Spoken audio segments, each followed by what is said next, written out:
How are you? Ian? All right, how are you? Yeah, I'm good, thank you. Good to see you again. Good, yeah, thank you. It's kind. It's a bit tight. Good. All right, Michael. Hi, Roy, you all right? Yeah, I think so. I'll let you know in a few weeks' time. So we're going to start with broadcasters and then on Excuse to me 1 the minute, writers section. If you wouldn't mind all just introducing yourselves to Roy, to refamiliarise, that would be really helpful, and where you come from. Thank you. Just 1 second. I'll get You my... ready?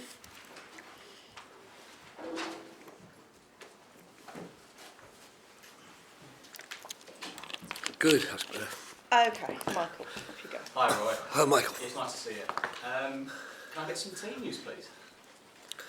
Well, we've got 2 players, unfortunately, who are not going to be available. It's unfortunate because both were training last week, but we've lost Nathan Ferguson and we've lost Chris Richards for this game.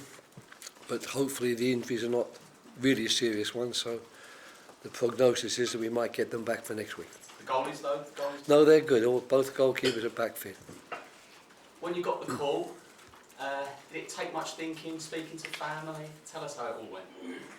It came as a big surprise, of course, and but I've got to say it was a pleasant surprise in a way. One's never pleased to take over a job where someone's had to leave that job, so there's always that element that's not a great thing to have to come to terms with, but Steve Parish was very clear that this was going to happen and that he wanted me to come in for this period of time to take over the reins, and when he persuaded me that it was something that they'd really thought through and wanted to do, and they thought that I was the one that they wanted to do the job for this 2 months. It didn't take much thinking about at all, and as far as my wife was concerned, she didn't make too many complaints either. Perhaps she was glad to see the back of me, I don't know.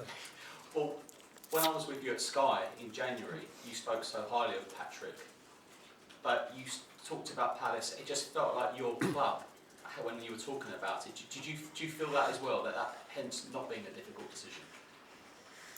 Yeah, I mean, the time I spent here was very good years. I forged a very good relationship, not only with the owners and the sporting director, but I think a lot of people around the place as well, and not least of all, a large group of the players. So in terms of coming back in that respect, it wasn't a difficult decision to make. I wouldn't want to go as far as to say that and to big up too much the fact that, as everyone knows, it was my boyhood club and it is a club that's always meant a lot to me, but I don't want to really go too much down that line. But it does mean, of course, that now when I'm back, things fit in quite seamlessly because people know me and they know how I like to work, and I know so many of them, so it's not like when you sometimes come into a new club where you're working very hard to remember the names of the people around you. But, it is in your blood though, isn't it? We never really talked about retirement when you were here before. Would it have been Palace only, or would you have maybe considered other roles as the season went on? It's a very good question. I mean, I don't know how you answer it honestly.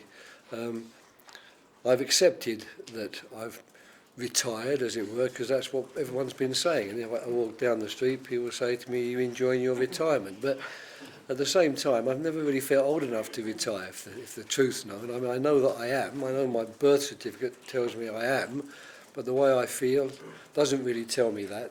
So I suppose there's always been an opening there for a project such as this one, whereby I know very clearly what the project is, what the objective is, why I'm there and what's expected of me. Who knows, there might be another one of them that comes up, but the thing is I don't actively seek them. That's the thing. No one is out there on my behalf looking for these things. On both occasions it's come my way and I've had the choice, do I accept or do I not accept, and on both occasions I've accepted. If it goes well, would you consider next season, or are you just purely focusing on the now? I'm purely focusing on the now. There was no discussion about that at all. I don't know what the Crystal Palace's plans are going forward. Knowing Steve and the owners as well as I do, I'm sure they've got ideas and got plans going forward. They've asked myself and Ray to do a very specific job, work with this group of players and try to make certain that at the end of the season we are still a Premiership team. And I like it that way. When I look at the Palace squad and you look at them now, I mean, you were really enjoying it out there. Have some of the players maybe forgotten just how good they are in terms of the attacking, the goals, That's a very good question, and I'd like to think that's the case. It's so easy to lose confidence.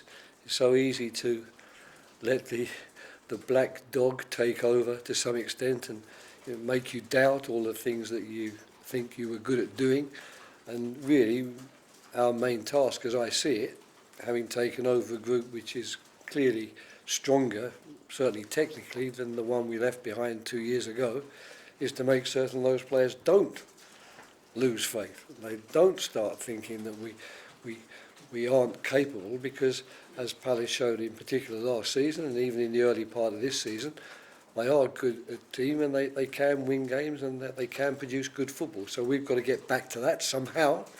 But it's easy to say these things. It's an easy what's the right word? Subject to wax lyrical about, but it's another thing trying to get that to happen and get those performances on the field. Two more quick ones from me. It's obviously always a bit about when managerial changes, the fans. Have you got a message for them? They've got good feelings, a good atmosphere on Saturday. Absolutely. I mean, I think that it's a two-way process. We've always had good fans here. For as long as I can remember, and certainly during my 4 years here, the fans were a vital part of any sort of success that we had. And we knew we could count on them. We knew we had such loyal support, and it was a fervent support as well. So you knew that they had your back in some way. But of course, to get that type of support, we've got to give them something to feel that it's worthy of getting behind. So we must take that responsibility. We've got to make certain that on Saturday they see a team that is every bit as committed, every bit as anxious to do well as they, the fans, are anxious for us to do well. But I am absolutely convinced that we will get a lot of help from them in these last 5 home games and even the away games. So they are very much a weapon that I can't control, but at the same time I'm really hoping that they will help us on our way. Very finally, you're here a long time. Are there anything you'd left at the training ground or any in the offices? No, I don't think so, no. There's a load of books there, but I think they came from Alan Pardew, really. So I've left them there. You might want them back one day. Oh, brilliant. Thanks, Roy. Okay. Okay, thank you. Seb from PLP. Hi Roy. Hi. Nice to see you. You too. Things didn't quite go to plan with Watford last season. Very true. Despite your lengthy and experienced career, did you learn anything from that time at Watford? Well, you do always learn, of course. Everyone knows that. But I'm afraid bad experiences or unpleasant experiences like going to try and save a club from relegation and then not succeeding, that scars more than teaches you. There's no question of that. But I've just got to try and make certain there that it doesn't happen again, because I know what a very painful and unpleasant experience it is for everyone, not least of all the fans of the club, the owners of the club, the players in the club and all the coaching staff. It affects an awful lot of people. So if anything, I'm determined here not to let that happen again. But if someone says to me, well, give us a guarantee, I'll say to them, this is football. There are no guarantees. We're in a fight. We're in a dog fight. We've got a slight advantage, but not a very big one. But we've got to make certain we do everything we can out there on the training field to prepare the team, and then they on the match day to win matches. And certainly I won't be thinking very much about that experience at Watford. I've had to put that behind me and concentrate fully on this one. You say you've got a bit of a margin, but you're 12. Have you ever been in such a tight battle for relegation, with so many teams being able to go down into there? No, I think this season's exceptional in that respect. You don't normally have almost a whole bottom section of the table all fighting to avoid relegation, and you certainly don't see so many teams which most people would say they can't get relegated, they're too big a club to get relegated. So I think that's unusual in that respect this year. So we go into the last 10 games with a very exciting scenario at both ends, because we still aren't 100% certain who the champion's going to be and who the top four are going to be. So there's an awful lot to play for in these last 10 games. But I've got to say, as far as I'm concerned, the only games that will really interest me are the ones that we play, and maybe watching the games that our opponents play to get some idea of how good or they are. Why do you think a team like Crystal Palace calls upon you for a relegation battle? What is it about you that could work and could keep Palace up? Well, you'd have to ask the people who appoint me for those jobs that question. I'm not going to sit here and extol what I consider virtues, because I know that every time you extol virtues, you know, you're liable to open yourself up to people pointing out your vices or your failings. So that's something which really you'd have to turn to Steve Parish and the other owners of the club to ask that question. All I can say is that I didn't expect to be asked, but when I was asked, and when they persuaded me that they thought I would be the person needed to do the job, they had their reasons, I accepted that and happily accepted to take on the job. Final one from me. There's a few new players who have come in since you were last here. Are you excited about any of those new players? You can do different things compared to last time? Well, the team I left behind in particular in that last season, we had 9 players out of contract, and we had goodness knows how many over the age of 30, so we were an ageing team, and we brought in Eberechi Eze really with a view to trying to start a process of getting more youth into the team, getting more legs, basically, I suppose you'd call it, into the team, as well as the technique. Now that's continued, so all of the players who've come in really are in the Eberechi Eze category, and that's going to make a big difference, especially since, from what I've seen so far, they're also all very, very good technicians. So this team is capable of a much more energetic approach, perhaps, than we were able to provide, especially in the last season or season and a half. And not least, what I say, because players were out of contract, and when you have a lot of players out of contract, it's not a good thing to be going into matches asking them to give their best and to put their bodies on the line when they don't even know where their next job's coming from.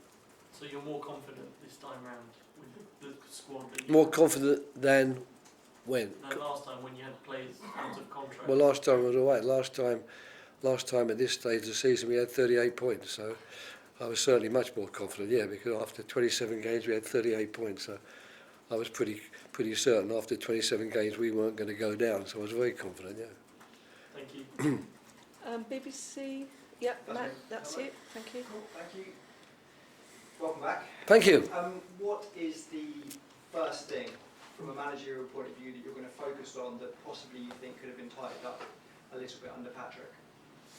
Well, I'm not going to talk about things that I think could have been tidied up before I came here, because I don't know what needed tidying up. That'll be for other people to decide. I've got a very clear idea of what I think I and they need to do, and that is to clarify for the players what exactly we expect from them, to make sure that when we send the team out to play that we've done our level best to give them the information they need to play the game, to be able to trust in their ability, in their performance, to play that position, to play that role, to feel they can trust their fellow players, that they are also on board with the type of things that the team wants to do. And perhaps most importantly of all, we need to try and remove as much as we can the fear and the spectre of relegation, and to really encourage people to try and once again believe that we are good players, we are a good team. We've shown that on many occasions in the very, very recent past. Our current situation isn't good. We're on the back of a bad run, but we must not lose faith in ourselves. We must not lose faith in our fellow players to do the job, and we must make certain that we keep our spirits as high as possible, and that we produce on the field of play the level of energy, the enthusiasm, the work rate, the desire to inspire the crowd. Because if we can do that, the crowd can be an extra man for us. But we can't expect the crowd to do that off their own bat. They've got to be inspired by us. So that's our task. Again, everything I'm saying here is so easy to say. It's not so easy to achieve. But that's what we're going to be working on. You mentioned that camaraderie between the team. Obviously, you need that to get out of the dogfight that you say Palace and so many other teams are in. But tactically, have you had enough time here at the club to think about the formations or the areas which you're going to look to improve on? Yes. But I'm realistic. I mean, to get a really well-organised team, and a team that you feel totally comfortable, fully understands everything, and they've got a very clear idea of what's expected of them as an individual and as a team player, that's not 5 training sessions or 6 training sessions, whatever it might be, especially seeing as, to be fair, three quite important members of the team haven't even been there during that period of time. So we've got to be realistic. But I'd like to think we've made a start. I'd like to think that the way we're working has been accepted by the players, and that they will continue to get behind that way of working. And we've now got to be careful that they don't start thinking that every time they make a mistake, they're going to be criticised, because we're going to say to them, well, in training, we told you that's not what we're trying to do. They've got to have the freedom to play themselves. And then, within the next 2 months, I'm hoping that the team you'll see on Saturday, at least in terms of organisation, will be better in 2 months' time, because that's our job. Final question from me. In this run-in, you obviously know the games you've got coming up, but as a manager, I know the message to the players will be you win every game. But are you looking at that chunk of games left and realistically thinking how many points you're going to get out of what's remaining? Yeah, I've had that question many times in my career, and I've never known how to answer it. So, I mean, I'm sad to say I still don't really know how to answer it. Well, it just reminds me of a story, though, that a friend of mine took a job in Sharjah when I was working with the national team in Dubai, and the owner took him to one side with a fixture list, and he actually went through the game. He said, well, we'll get a point there, we'll win that one, we won't get anything there, no, that would be difficult, we'll get a point there, and we'll finish with 30-odd points. And my friend said to me, well, you don't really need me, do you? Thank you very much. And I mean, that's basically it. Thank you. Thanks. Ian from TalkSport. When you came back to Selhurst Park back in the last season with Watford, you got an amazing reception, you went around the ground. Did you think you'd be back? No.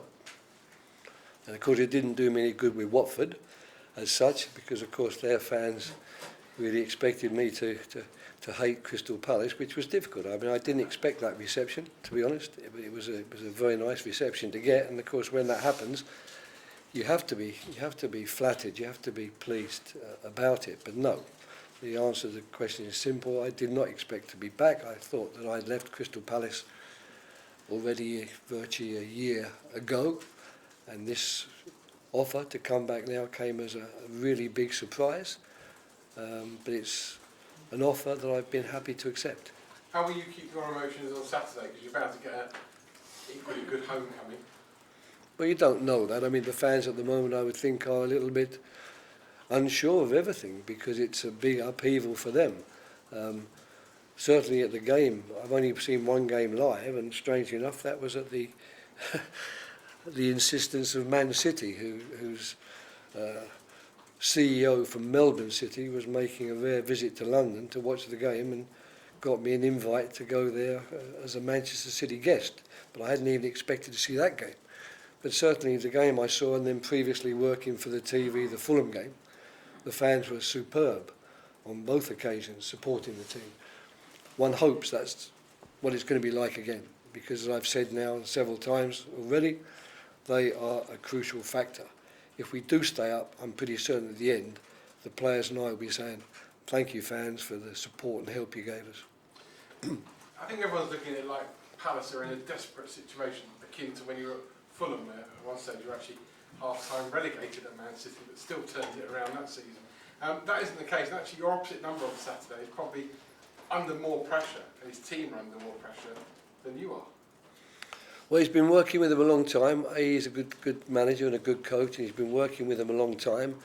And B, they do have a lot of very good players, so it's unusual to see Leicester City in the position they're in. I would think that he's probably able to be more sanguine about the situation than I can be, because I think he must know that with this group of players, with the work we've done together, the way we know each other, the clarity we have, what we need to do and are capable of doing, I would think it would stop him feeling too much pressure in that respect. But at the same time, we all know, we've seen this year so many managers have lost their job in the Premier League. That must be a record, I would think. I don't normally remember seeing half the managers change during the course of a season. So pressure, I suppose, is there for everybody. So I'm pretty certain that it's easy for me to say what I'm saying about Brendan, but it might not be what he's actually feeling himself. You mentioned a few times about what you need to do, tactics, team selection regarding Saturday and going forward. From an outsider's point of view, it's simple, just score goals. Palace have got to score goals. How are your team going to score more goals? Well, that's also to do, of course, with the messages we're trying to give them out onto the training field. On the training field, it's also to do very much with confidence, and confidence, unfortunately, comes from winning matches and scoring goals, and that's not what's been happening.